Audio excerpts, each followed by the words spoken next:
Alexandria Ocasio-Cortez, the new Democratic congresswoman from New York, is already making waves by calling on America's uber wealthy to pay a bigger share in taxes than everyone else does. She says all individual income above $10 million a year should be taxed at a 70% tax rate. That way, the extra revenue generated could be used to fund things like green infrastructure and Medicare for all. Now, the current highest tax bracket on the books for individuals is 37%. That's on all income above $500,000 a year. This is down from a previous high of 39.6% on income of more than $418,000 a year, thanks to the Republican tax law that President Trump signed in late 2017. Now, you see, the United States has what's called a progressive federal income tax system in which Americans are taxed at progressively higher rates within rising income brackets. America's lawmakers decided long ago that a progressive system spreads the tax burden more equitably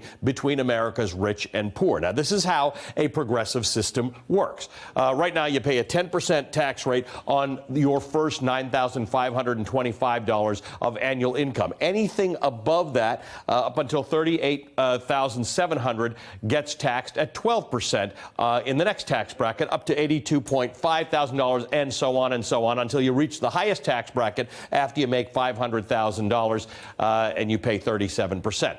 All right, everything earned beyond $500,000 gets taxed at that rate. Ocasio-Cortez's plan is not fully fleshed out, but as proposed, it would add a new tax bracket for all income above $10 million a year. If you earn $10 million, if you earn $10,500,000, only the $500 would then be taxed at that 70% rate. That kind of increase could generate $720 billion over the next decade.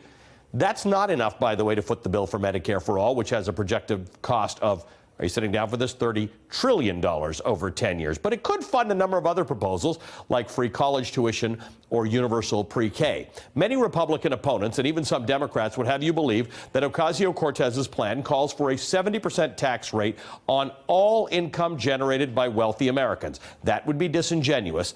Others would have you believe that a 70% top tax bracket is unheard of, except the richest Americans did pay top tax rates of 70 or even 90% on incomes over a certain amount as recently as the 1970s. The question should really be, how progressive do we want our tax system to be? Joining me now is CNBC's editor-at-large, John Harwood. John, I would love your take on this. Well, you're making the right points. First of all, the fact that their nominal top rate is at a certain level doesn't mean that that's how much of that person's income is being taken, as you just explained. In the 1950s, when the top tax rate was over 90%, the average tax rate that people paid at the highest level was less than half that. In 1980, when Ronald Reagan was elected president, the top tax rate was 70% at that time. But if you look at the average tax rate that the top 1% was paying at that time, it was only 35%. Today, with the top tax rate at 37%, the average tax rate for the top 1% is about 27%. Right. So when you actually look at what people are paying, it is not that a Big Brother is taking away most of anybody's income. It's right. taking away most of those last dollars of income, and that's a value judgment. How high should it be? That's what politicians and political campaigns and elections are about. Okay, so let me ask you this. In addition to the value judgment, the fear is if you impose that sort of marginal tax rate that's very high and other similar countries don't, what's to stop all the rich people from either leaving or, in America, as you just said, the rich don't pay that percentage of their income because they figure out other ways to work around it, loopholes that were not closed in the last tax reform. Well, that's precisely what happened. I don't think that many wealthy Americans would leave the United States. There are a lot of good things about living in this greatest country in the world, so I don't think you're going to see a lot of defections. But you might see an increase in tax avoidance, and that's part of the practical judgment that people writing tax law have to make. If you take the rate to a certain level, does the amount of income that you yield from that higher rate, does that offset what might be tax avoidance that reduces revenue at the other end?